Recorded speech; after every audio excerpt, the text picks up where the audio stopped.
mundial. Hola a todos, hoy vamos a hablar un poquito acerca de este video, de este sujeto que, ay Diosito Santo, la verdad es que el discurso de odio, el resentimiento que se trae a veces en las personas, cómo ven con coraje algún sistema político. Por ejemplo, no sé si ustedes se pueden dar cuenta que si yo critico al presidente nunca lo hago con esta onda de coraje, de odio, de desprecio. Como lo suele hacer es todo el discurso de la izquierda, es así. Ese es el de divide, el sembrar el odio en la gente. Pues así es el discurso de este cabrón. Lo digo con todo el respeto del mundo. Creo yo personalmente que el video está un poquito largo, ¿no? Entonces, pues voy a darlo a grandes rasgos lo que está diciendo este amigo, ¿no? A él hace una crítica al neoliberalismo, ¿no? Como suelen pasar, estoy seguro que hace 4 años ni hablaba de él, estoy segurísimo de eso. Ese es en relación al video este que apareció la respuesta de él a este video que apareció en Facebook, ¿no? Entonces, le voy a dar play y ahorita lo vamos a ir, pues, contraargumentando, por decirlo de alguna forma. Sin embargo, pues lo que pasa es que él trae un sesgo ideológico y nomás parte a partir de 1988, 89. Entonces no, a partir de 1983 a la llegada de Miguel de la Madrid, ¿no? Como si nada de lo anterior que importara, ¿no? Che, ¿vos sos de México? Yo te quiero hacer una pregunta. Hay algo que nunca entendí bien de tu país. Yo soy de Argentina, no de Buenos Aires. Decime una cosa. 2 millones de kilómetros cuadrados. 2 millones de kilómetros cuadrados. 4 veces la superficie de España. 130 millones de habitantes. 130 millones.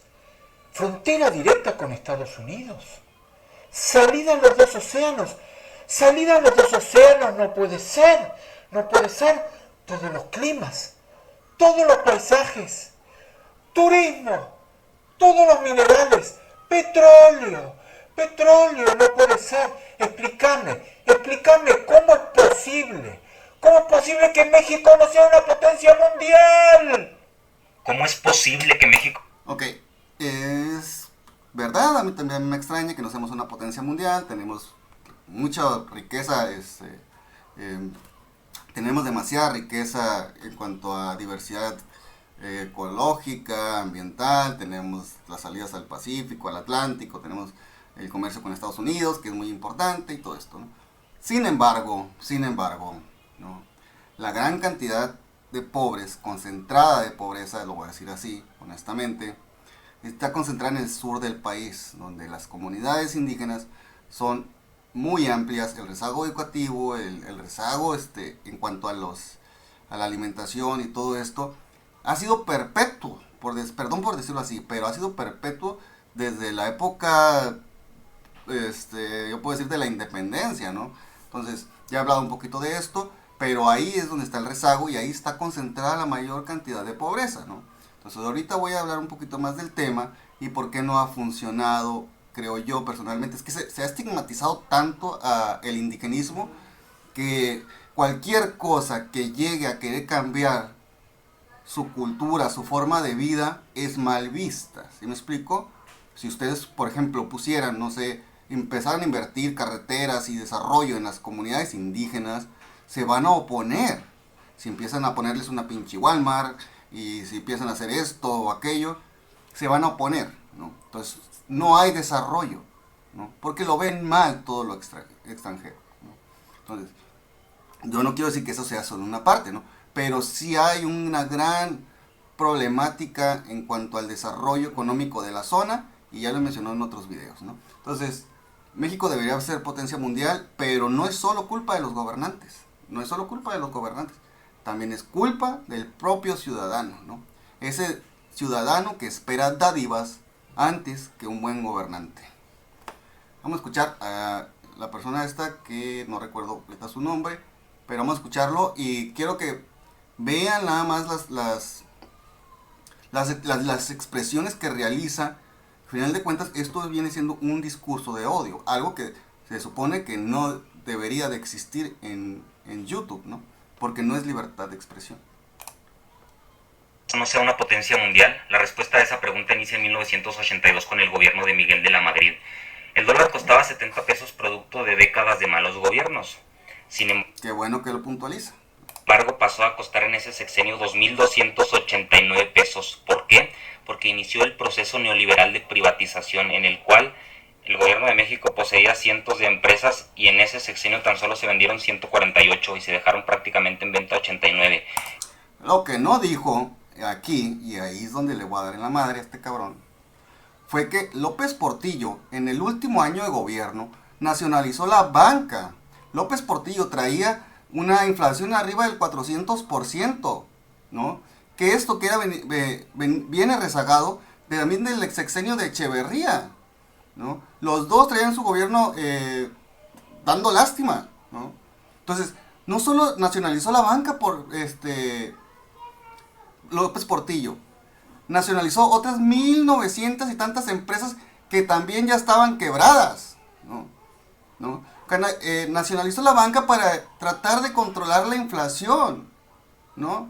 Y obviamente la compra de los dólares, controlar la inflación y el precio del dólar, que obviamente si sube el dólar, obviamente genera inflación, ¿no? Todo esto, lo que tampoco está diciendo este cabrón es que cuando López Portillo nacionalizó la banca, todos los ahorros que tenían las personas en dólares los pasaron a pesos, ¿no?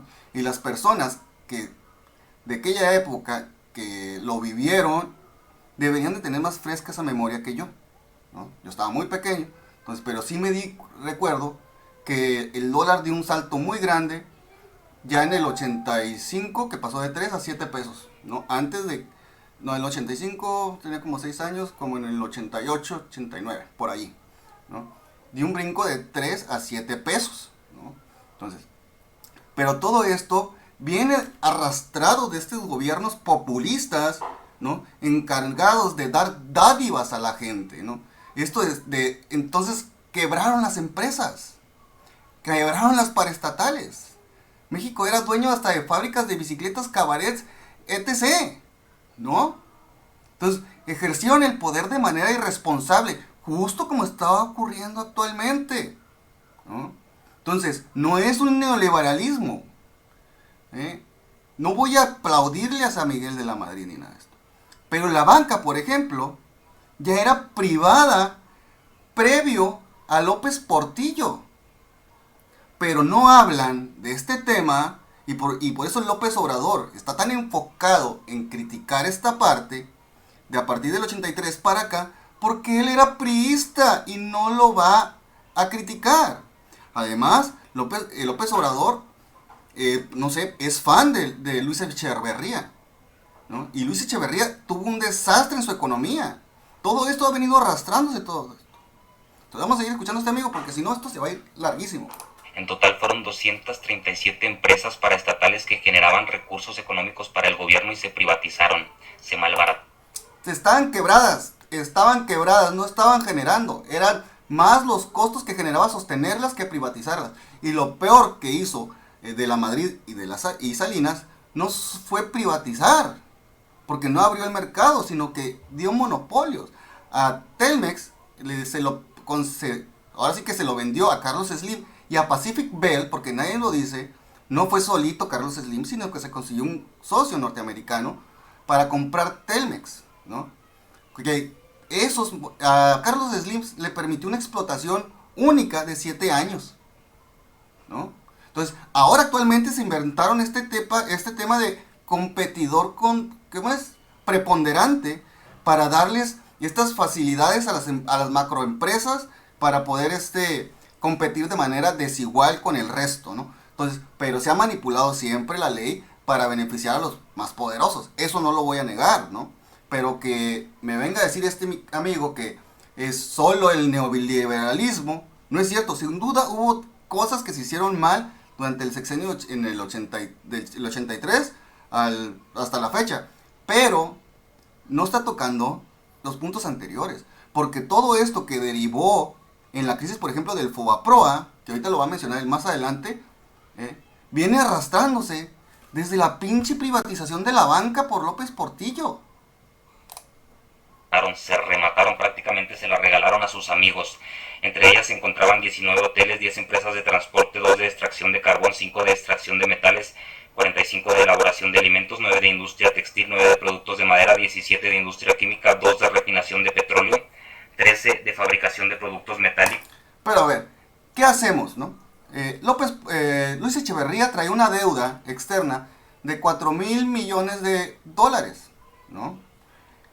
Para 1976, la deuda ya rondaba los 19,000 millones, ¿no? Nada más en un lapso de 4 años. Entonces, que venga a decir este amigo que todo era una belleza los anteriores gobiernos, o que venga y critique esto actualmente, es una vil hipocresía, ¿no? Entonces, yo la verdad entiendo la crítica, porque al final de cuentas todo político está sujeto a la opinión pública, ¿no? Pero cuando haces una crítica, pienso yo personalmente que tienes que liberar este sesgo ideológico, ¿no? Yo también tengo mi ideología y trato de verlo siempre con matices muy definidas, ¿no? Pero, sin embargo, no trato de tener este discurso de odio hacia la gente, ¿no? Ni al neoliberalismo, este hombre de paja que se inventaron nomás para poner, como Satanás, ¿no? Entonces, sin embargo, como les menciono, todas estas empresas, ¿no? Eran insostenibles. Entonces, tú no vas a seguir tirando el dinero en una empresa que no te está produciendo. Lo más lógico que haría, y cualquier persona lo haría, es traspasar ese negocio, ¿no? Porque tal vez no tengas la capacidad económica, no tengas la capacidad de esto, pero es lo que tenía que hacer, ¿no? A la llegada de Miguel de la Madrid, ya traían una inflación del 400%, derivada de 2 gobiernos populistas irresponsables. Y 20 de fabricación de ensamble y reparación de maquinaria, entre muchas otras. En total fueron 237. De 1900 y tantas que privatizó López Portillo, creo entender por ahí. En resumen, con Miguel de la Madrid el peso se devaluó 1500%, la inflación acumulada fue de 3800%. En su primer año el PIB cayó 7.49%, en el segundo 3.08%. La publicidad nacional e internacional nunca dijeron que había pérdida de confianza ni nada malo del gobierno, al contrario, todavía se castigaba con pena de muerte hablar mal del presidente o del gobierno. No es cierto, ¿no? Lo que sucedió, por ejemplo, en el 68, con todo respeto, y la verdad que es un cierto punto estigmatizado, ¿no? Sí hubo un problema ahí grave, no lo voy a decir, de violaciones a los derechos humanos, no lo voy a negar, pero había una corriente así, ¿no? Una corriente de manifestaciones a nivel mundial, o sea, era un levantamiento estudiantil a nivel mundial. Acá lo individualizaron, ¿eh? Aquí fue solo México, luego salió la Liga 23 de septiembre y todos estos. Pero el punto es que todas estas se copian este tipo de modelos de manifestaciones, ¿no? Y sin ir muy lejos, en el caso de la muerte de George Floyd, ¿no? Ahí, donde salieron las manifestaciones de Black Lives Matter, ¿no? Tratando de replicarlo aquí. Y tomaron como bandera a un sujeto que había fallecido desafortunadamente al parecer, por agresiones de los policías, un mes antes de la muerte de George Floyd. O sea, que si no hubieran sucedido las manifestaciones, por ejemplo, en Estados Unidos, ¿no? Probablemente la muerte de la persona no recuerdo, que sucedió en Jalisco, hubiera pasado inadvertida. Así se los digo, con todo respeto y mi mayor sentido pésame a la familia, pero eso es lo que sucedió, ¿no? Entonces, que vengan a decir, en el 68 hubo libertad de expresión. Lo que pasa también que los manifestantes, y lo voy a decir con todas sus letras, estiraron tanto la cuerda que tronó, ¿no? Porque el mismo Díaz Ordaz lo dijo, ¿no? Hemos sido tolerantes hasta niveles hasta niveles exagerados, ¿no? Eso es lo que dijo, perdón, ¿no? Entonces, ese es el punto. O sea, sí había libertad de expresión, sí hay libertad de expresión. Sin embargo, aquí tenemos esta necesidad de estirar tanto la cuerda, hasta que se rompe. Y lo estamos viendo actualmente con las feministas, todas estas manifestaciones violentas, de saqueos y todo este tipo de cosas. Perdón, pero exigen que sean ser reprimidas, así, como que buscan provocar la represión, ¿no? Entonces, en el movimiento de 1968 fueron muchos los colectivos que se reunieron para manifestarse. Sin embargo, se intentaron muchas veces crear mesas de acuerdos, pero no quisieron. Es como actualmente con la CENTE. La CENTE ya tiene bloqueadas unas vías por allá por Michoacán, ¿no? Ya le derogaron la reforma educativa, que era por lo que estaban chingando. Y allá están. Es que hay gente que es intransigente. Planea o desea obtener beneficios a la fuerza, ¿no? Entonces, y desafortunadamente así es aquí, o sea, no puedes quedar bien con todo el mundo. No existía la libertad de expresión. Aún así quedaban las mejorcitas empresas del gobierno, había tenido un poquito de dignidad de la Madrid y quedaba un poco de esperanza. México estaba herido de muerte, pero tenía salvación porque por primera vez desde la revolución había una oposición política auténtica. Cuauhtémoc Cárdenas podía ganarle a Carlos Salinas la elección y corregir todo el rumbo de México. Sin embargo, a media elección se cayó el sistema y resultó ganador Carlos Salinas de Gortari, que gobernó de 1988 a 1994 después de robarse. ¿Y dónde está ahorita el artífice de esa fraude? ¿No? Manuel Bartlett, ¿no? El director de la Comisión Federal de Electricidad del actual gobierno, ¿no? Entonces, tenemos que despejarnos de este sesgo ideológico, definitivamente, porque no ves las cosas con claridad. Justificas las pendejadas que hacen de un lado, ¿no? Y criticas las mismas pendejadas de la otra, ¿sí? Es vil hipocresía y es una doble moral. Evidentemente, la elección. Justo cuando creían los mexicanos que no podía haber nada peor que Miguel de la Madrid, llegó zar Carlos Salinas. El dólar pasó de costar prácticamente 2.300 pesos a costar 3.094 pesos. Luego hizo un truco y le quitó 3 ceros al peso, pero la gente que vivió aquella época recuerda que las cosas de 3 pesos pasaron a costar 300, que un café costaba miles de pesos, que para comprarte un traje necesitabas 3.500 millones de pesos. Luego él le quitó... Yo no sé, yo me tocó vivir con las moneditas estas de Venustiano Carranza de 100 pesos y con esos 100 pesos me compraba 2 pulpitas. 2 pulpitas que me daban para la escuela, ¿no? Entonces, posteriormente pasaron y ya se volvieron los 10 centavos, ¿no? Seguían costando lo mismo, las papitas costaban $3.50. Entonces, la verdad es que eran otros tiempos. Hay sesgo ideológico en lo que él está diciendo. No sé dónde lo está leyendo, a lo mejor lo está leyendo de Regeneración MX. 3 pesos, como ya dije, y 3 ceros, perdón, y el dólar quedó a 3 pesos en 1994. Pero no, hubo un salto de 3 a 7 pesos, como se los mencioné yo, pero fue en el 80 y algo, no. Sí, fue por ahí del 89, yo creo, ¿no? Por ahí. Pues estaba pequeño yo, lo recuerdo claramente, y perdón que me meto una anécdota. Mi madre le prestó dinero a un tío, ¿no? Le prestó 300, le prestó $1,000, ¿no? Con el dólar valiendo 3 pesos, ¿no? Entonces mi tío muy vivo, ¿no? Cuando dio el brinco el dólar de 3 a 7, intentó pagárselos otra vez a 3 y le dijo, no, a mí págamelos en dólar, ¿no? Y eso fue por allá del 88, 89, eso lo tengo claro, ¿no? Yo creo que fue tal vez por ahí decidido, como el 88, 87, 88, por allá, ¿eh? Nada más, ahí sí, eso yo creo ya fue en el escenario de la Madrid.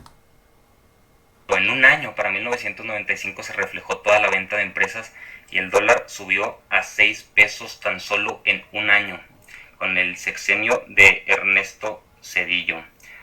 Además de ello, privatizó, entre muchas otras empresas, Salinas privatizó Telmex, Banamex, Banorte, Serfín. Ya expliqué esa parte, sí se privatizaron, pero, o sea, ya eran privadas antes, no me vengan a cambiar el discurso, la chingada. DINA, Altos Hornos de México, TV Azteca, de las familias que aparecían en Forbes en la lista de millonarios de aquella época había solo una mexicana. Cuando salió Salinas había 23 familias mexicanas entre las más grandes multinacionales. Hubiera sido lo mismo, o sea, si hubieran sido mexicanos, hubieran sido extranjeros, el discurso iba a ser lo mismo, porque la crítica no es que haya enriquecido a unas personas, ¿no? Sino la crítica es las privatizaciones. Pero ¿qué haces con una puta empresa que tienes quebrada? ¿Qué la haces? ¿No? Ese es el problema.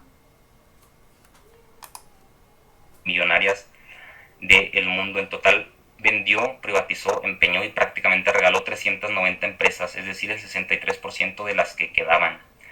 No conforme con ello, en 1990 creó el FOBAPROA, que se suponía que era para rescatar a México en caso de alguna crisis, pero en 1994 lo usaron para rescatar a los bancos.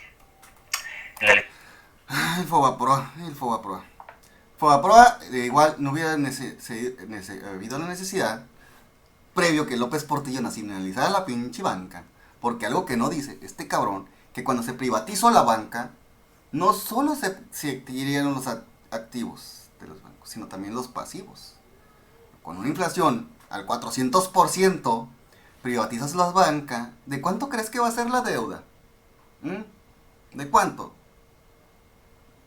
Lo más responsable, y para poder volver a colocar los bancos, ¿no?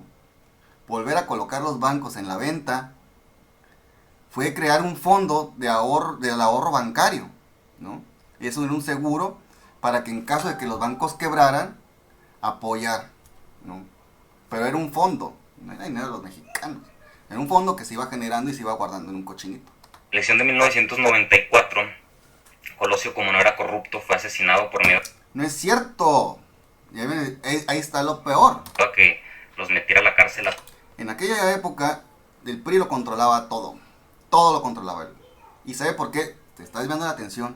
Porque al Colosio lo mató un radical de izquierda. Un radical de izquierda, ¿no? Ahorita, el coordinador de la campaña de aquel entonces era Zedillo. Y el que estaba acá en Baja California era Jaime Martínez Veloz, quien fue el que lo metió allá en Lomas Taurinas, ¿no? Un lugar que es básicamente un cráter. Entonces, en aquel momento, el PRI controlaba todo, el presidente controlaba todo. El pinche famoso discurso este que dio en el Monumento a la Revolución, ese lo palomeó Salinas, ¿no? O sea, era como que, toma mijo, échale chingazos, ¿no? Para que ganara. Toda la bola de corruptos y pusieron a Ernesto Zedillo. En el gobierno de Ernesto Zedillo, como ya dije, del 94 al 95 el dólar subió de 3 a 6.50 por culpa de Salinas, y del 95 al 2000 de 6.50 a 9.45. Pero si recordamos bien, no son 9.45, son 9.450 pesos realmente. Además de... ¿Qué hizo con la llegada de Zedillo? Y otra vez me remonta a la privatización de los bancos. López Portillo mantuvo el precio del dólar de manera artificial, ¿no? Y aquí viene el error de diciembre del 94, ¿no?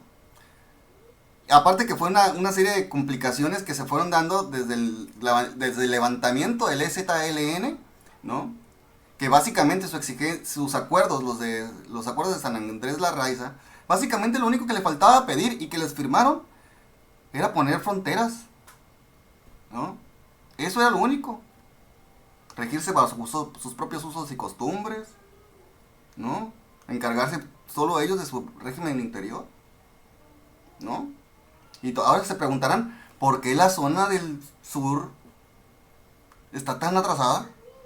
¿No? ¿Por qué no ha llegado el desarrollo para allá? ¿Por qué? Bueno, sí, decía, el error de diciembre.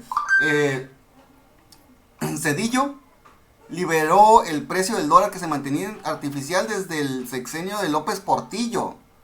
Cuando se liberó el precio del dólar, dio este brincote, ¿no? Que creció tanto que se terminó tragando las reservas internacionales de México. Y de ahí vino toda la pinche crisis. Pero fue una mierda que se venía arrastrando desde el sexenio de Echeverría. El Tratado de Libre Comercio de Carlos Salinas de Gortari, que no lo dice, fue porque necesitaba México inyectar capitales. Y necesitaba inyectar capitales extranjeros. Y iba muy bien el asunto. Iba muy bien, ¿no? Pero sucedieron las tragedias. O sea, el levantamiento de los pinches guerrilleros estos del EZLN. Sucedió también la muerte del secretario ejecutivo del PRI. Y luego salió la muerte de Colosio. Algo que golpeó muy mal en los inversionistas. Empezaron a sacar su dinero del país. Se devaluó la moneda. Se liberó el pinche precio del dólar en el 94. Cuando les dijo el conflicto que trajeron Zedillo y Salinas, fue precisamente por eso. Porque Carlos Salinas le dijo, no, espérate, güey, quédate con mi secretario de Hacienda un tiempo en lo que se estabiliza. Zedillo dijo, no, voy a liberar el precio del dólar, y chingó a su madre todo.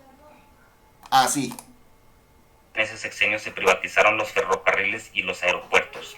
Además de ello, los aeropuertos no son privados, son organismos descentralizados, son parte del gobierno. Son desconcentrados, son parte del gobierno, ¿no? Se siguen rigiendo son como paraestatales, ¿no? Algo así. sucedió la matanza de Acteal, donde 45 indígenas fueron masacrados. No conformes con eso, el IVA fue incrementado del 10 al 15%. Pero Oye, eso es muy socialista, ¿eh? Y lo está criticando el aumento del IVA, ¿no? Porque si el día de mañana les digo que bajen el IVA, no, eso es muy capitalista, es como estar en favor de los... Pues que nomás se fijan en ellos. Si bajan el IVA y el ISR, ¿quiénes van a ser los beneficiados? No son ellos, son los empresarios, ¿no? Pero si le subes el IVA, se van a quejar porque al final de cuentas quien paga el precio al final es el consumidor. Pinches hipócritas. Lo más grave no fue eso, lo más grave sucedió el 12 de diciembre de 1998, cuando se legalizó el mayor fraude de toda la historia de México, el FOBAPROA, que era una deuda de unos cuantos y se convirtió en... Ya lo mencioné yo, ya lo mencionó él. El FOBAPROA fue un fondo de ahorro para los bancos, para rescatarlos, porque hubo un idiota que los privatizó, adquirió toda la deuda, ¿no?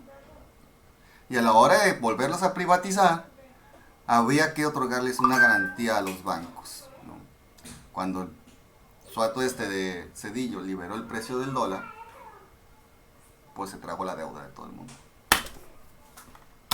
Una deuda de todo el pueblo. Al principio el PAN se opuso, pero después sobornaron a Felipe Calderón y a Pruebas, o sea, puro pinche discurso. los demás y aceptaron. Fueron 552.300 millones de pesos, el 11% del presupuesto anual en aquel entonces, con muchos intereses. Ajustada a efectos de inflación actual, esa deuda equivale a 1.8 billones de pesos. Haz de cuenta que pides 500,000 pesos en el banco, durante 20 años pagas intereses y después de 20 años debes 1.800.000 pesos. Así fue el FOBAPROA. Ese hecho dejó claro que el PAN ya estaba secuestrado y que no era una oposición, sino era un partido palero igual que el PRI. Es decir, el PAN se fue a la basura mucho antes de llegar a la presidencia de la República. El PAN había sido secuestrado por medio de mercenarios como Felipe Calderón, como Vicente Fox y como Fernández de Ceballos, que tienen precios. En ese sexenio fallecieron 340. Todos tienen precios, hasta López Obrador, que vendió candidaturas. 9 perredistas. Y en el sexenio anterior, en el de Carlos Salinas, más de 200, que ese era el verdadero partido opositor en aquel tiempo, antes de que también lo secuestraron. Fox, más resumido, pasó con la deuda de 1 billón de pesos. Ya sigue con todo lo demás, ya lo dijo. Yo voy a dejar el video hasta aquí. Los invito a suscribirse al canal. Y yo lo digo todo esto con todo respeto. Pero dar las noticias con este sembrando odio y todo este discurso realmente está mal, ¿no? O sea, creo yo que es algo que no debería de hacer, ¿no? Debería de promover las buenas acciones, que se castiguen a los corruptos si es que hay pruebas para castigarlos, ¿no? Sea quien sea Pío, el hermano de López Obrador, o sea Carlos Salinas de Gortari, él debería apoyar lo mismo, no ser un suavecito con unos y al otro sí dejarles caer toda la ira, ¿no? Pero así se está manejando aquí actualmente, la división, el discurso de odio y todo esto. Entonces, yo no sé qué opinan ustedes. La verdad es que los invito a suscribirse al canal y dejar su opinión en los comentarios si creen que me equivoqué en algún dato. Te voy a pasar la fuente donde leí todos estos datos, que es está muy bien explicada, de una persona viviente de la época, que consideró él en su ranking, ¿no? Da dos de los a López Portillo como y a Luis Echeverría, en cuanto a lo económico, de los peores presidentes que ha tenido México, en su top 10. Pero en lo social, entre los primeros dos. Regalaron el dinero, pero económicamente el país se les hizo pedazos. Nos vemos la próxima. Yo soy Marcos.